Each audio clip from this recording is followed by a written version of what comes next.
Today, we are going to talk about a very good movie, so make yourself comfortable.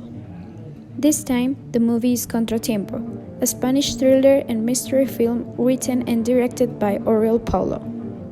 It was released on January 6, 2017. The story introduces us to Adrian Doria, a successful businessman who becomes the main accused of a murder, as the corpse belongs to his lover, Laura. Everything is against him, although he declares his innocence. The evidence points to him, and the appearance of a witness at the last minute jeopardizes his freedom. Willing to do anything to prove his innocence, he hires the services of the best witness trainer in the country, Virginia Goodman.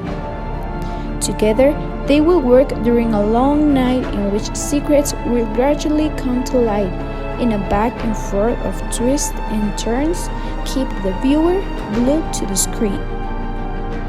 For me, the story starts off very interesting because they use a lot of the present and the supposed past to tell in first person what he did, and so to tell, and that the witness trainer can see how they came from Adrian.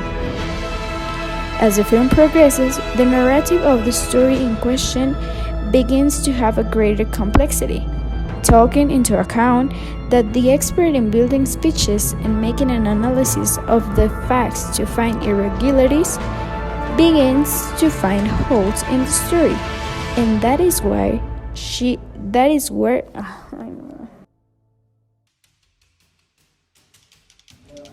As the film progresses, the narrative of the story in question begins to have a greater complexity, taking into account that the expert in building speeches and making an analysis of the facts to find irregularities begins to find holes in the story, and that is where she gets a surprise.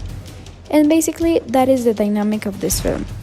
We are surprised by what the protagonist says, what the lawyer says, and how the facts are interwoven to reach the inevitable finding of the truth, where both characters reach their limit to clarify the facts. It is undoubtedly one of my favorite films. Although at the end they leave some loose ends, I think it is also part of a film of this type. Remember that its genre is suspense mystery, therefore the script is very